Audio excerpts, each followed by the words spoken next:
Hello everyone, welcome to study of education. आज के इस सेशन में हम लोग बात करने वाले हैं सीटेट पेपर 1 एलिजिबिलिटी क्राइटेरिया के बारे में।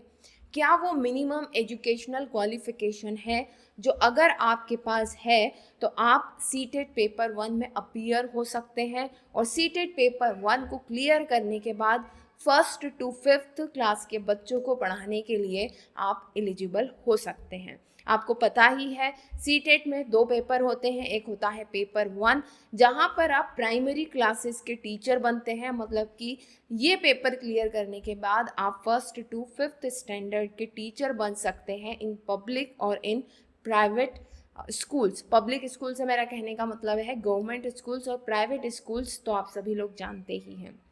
खैर, बात करते हैं कि अगर हम सीटेट के बारे में जानकारी निकालें, जो भी कोई पहली बार देना चाह रहा है, और सीटेट की वेबसाइट अगर आप विजिट करते हैं तो वहाँ पर क्लियरली कोई भी एलिजिबिलिटी क्राइटेरिया नहीं दिया हुआ है। वहाँ सिर्फ आपको ये बताया जाएगा कि NCTE national council for teacher education की जो नॉर्म्स है उसके अकॉर्डिंग अगर आपकी डिग्रीज हैं तो आप पेपर 1 के लिए एलिजिबल हैं, सीटेट पेपर 1 के लिए एलिजिबल हैं। बट वाकई में ये क्लियर कट डिग्रीज वहाँ पर अवेलेबल नहीं है। तो आज के इस सेशन में हम वही ब्रेक डाउन करने वाले हैं कि क्या क्या डिग्री कॉम्बिनेशन हो सकते हैं जो सीटेट पेपर 1 के लिए एलिजिबल है। तो चलिए आगे बढ़ते हैं अपने सेशन में। और सीटेट से रिलेटेड अगर आपके मन में कोई भी डाउट है या UGC नेट एग्ज़ाम को लेकर के आपके मन में कोई भी डाउट है तो आप कमेंट सेक्शन में अपना डाउट ज़रूर लिखें, या आप मुझसे डायरेक्टली व्हाट्सएप पर भी कनेक्ट कर सकते हैं। हमारी चैनल के कम्युनिटी पोस्ट में लगातार जो है नंबर पोस्ट किए जाते हैं, आप वहाँ से मुझसे डायरेक्ट व्हाट्सएप पर कनेक्ट कर सकते हैं। तो देखिए, यहाँ पर मैंने ब्रेक डाउन कर दिया है 6 पॉइंट्स में कौन लोग सीटेट पेपर 1 के लिए एलिजिबल हैं। और यहाँ पर मैंने लिखा है एनी वन ऑफ, अगर इसमें से कोई सी भी एक डिग्री कॉम्बिनेशन आपके पास है then you will be eligible. नीचे के दो जो पॉइंट है उनको थोड़ा सा समझने की ज़रूरत है, तो उस पर हम आएंगे। हालांकि ये जो एलिजिबिलिटी क्राइटेरिया है यहाँ से हमें क्लियरली समझ में आता है कि अगर आप सीटेट पेपर 1 देना चाहते हैं तो उसकी मिनिमम रिक्वायरमेंट ये है कि आप सीनियर सेकेंडरी मतलब 12th पास होने चाहिए, प्लस आपके पास 2 year diploma in elementary education होना चाहिए। ठीक है, ये मिनिमम रिक्वायरमेंट है कि आप 12th पास हो और आपके पास डीलिट की डिग्री हो, या तो आप वो पास कर चुके हो या फिर आप अपीयरिंग हो। क्या इसमें एज को लेकर के कोई मिनिमम रिक्वायरमेंट है? देखिए, इसमें कोई भी अपर एज नहीं हो सकती है। एक 50 साल का इंसान भी ये पेपर 1 देने के लिए बैठ सकता है, ठीक है। बट मिनिमम एज रिक्वायरमेंट ये है कि आप 17 साल के तो होने ही चाहिए। कितना एज कितनी होनी चाहिए? मिनिमम 17 साल होनी चाहिए आपकी age. Age must be minimum 17 years होनी चाहिए, ठीक है। तो ये दो मिनिमम रिक्वायरमेंट है। अब कैटेगरी वाइज ये थोड़ा बदलती है। सबसे पहले देखिए, ये जो क्राइटेरिया है ये जनरल वालों के लिए है, जो जनरल कैटेगरी से आते हैं।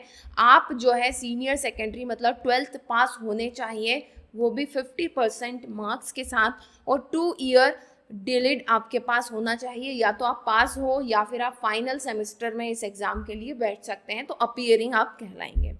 वहीं अगर हम बात करें ST, SC, OBC या अदर कैटेगरीज की बात करें तो उनके लिए यहाँ पर मार्क्स में थोड़ी छूट दी हुई है।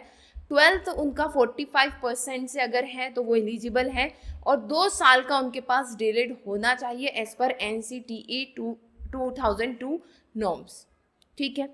उसके बाद अगर आप 12th पास है 50% मार्क्स के साथ, और 4 ईयर आपने बीलिट किया है, बैचलर्स इन एलिमेंट्री एजुकेशन, या तो आप पास्ड हैं या फाइनल ईयर में हैं, अपीयरिंग है, तब भी आप इसके लिए एलिजिबल हैं।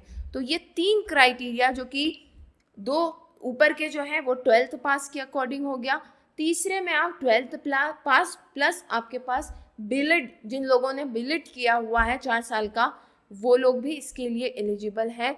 नेक्स्ट आप देखें सीनियर सेकेंडरी अगर आपने 12th पास किया हुआ है 50% मार्क्स के साथ, और 2 ईयर डिप्लोमा इन एजुकेशन, कौन सा, स्पेशल एजुकेशन, जो स्पेशली या डिफरेंटली एबल्ड जो स्टूडेंट्स होते हैं, जिन्हें कुछ मेंटल या फिजिकल डिस्टर्बेंस होता है, डिसऑर्डर होता है, उनके लिए जो स्पेशल एजुकेशन होता है, उसमें अगर आपने 2 ईयर डिप्लोमा किया हुआ है और आप 12th पास है 50% मार्क्स के साथ, देन यू आर एलिजिबल। ठीक है, तो ये सारी चीज़ें हो गई 12th बेसिस पर। अब मान लीजिए कि आप ग्रेजुएशन करे हुए हैं और फिर भी अब आपने ये सोचा है कि नहीं, मुझे तो 1st to 5th का स्टूडेंट का टीचर बनना है, उस क्लास के बच्चों का टीचर बनना है, then what are the possibilities. अब अगर आप ग्रेजुएट हैं, ठीक है, आप ग्रेजुएट हैं, तब भी आप डायरेक्टली डीलिट कर सकते हैं। बट अगर आप ग्रेजुएट हैं और आपने बीएड भी किया हुआ है, तो आप 6 मंथ का ब्रिज कोर्स करने के बाद, 6 मंथ का ब्रिज कोर्स करने के बाद पेपर 1 के लिए आप एलिजिबल हो जाएंगे। तो कहने का मतलब यहाँ पर ये है कि देखिए, इसको इस तरह से समझिए कि अगर आप ग्रेजुएट हैं, अगर आप ग्रेजुएट हैं और अगर आप डिलीट कर लेते हैं, then you will be eligible for paper 1, आप पेपर 1 के लिए एलिजिबल हो जाएंगे। या फिर अगर आप ग्रेजुएट हैं, ठीक है, ग्रेजुएट हैं और आपने बीएड कर रखा है और आप चाहते हैं कि मुझे तो पेपर 1 के लिए जाना है, then there is a bridge course. क्या है? एक ब्रिज कोर्स है, वो ब्रिज कोर्स आप कर लेंगे तो यू विल बी एलिजिबल। ठीक है, उस ब्रिज कोर्स को करने के बाद आप पेपर 1 के लिए क्या हो जाएंगे? एलिजिबल हो जाएंगे। सिमिलरली अगर आप ग्रेजुएट हैं प्लस आपने पोस्ट ग्रेजुएट भी कर रखा है, then you are also eligible to do DElEd, उसमें कोई दिक्कत नहीं है ना। ये करने के बाद आप पेपर 1 दे सकते हैं। तो यहाँ पर कोई मैक्सिमाइज्ड क्या डिग्री है उस पर कोई रोक नहीं है। वन थिंग इज दैट कि आप 12th पास हो और आपके पास डिलीट होना चाहिए। अगर आपने बीएड कर रखा है then you must do a bridge course, जिससे कि आप कंसीडर्ड हो कि हाँ, आप जो है 1st to 5th बच्चों की चाइल्ड साइकोलॉजी, उन्हें पढ़ाने का तरीका वगैरह सब कुछ जान जाते हैं, इसीलिए आपको ब्रिज कोर्स कराया जाता है। तो ये कुछ प्रोबेबल कंडीशंस हैं जिससे कि आप क्या हो सकते हैं? सीटेट पेपर 1 के लिए एलिजिबल हो सकते हैं।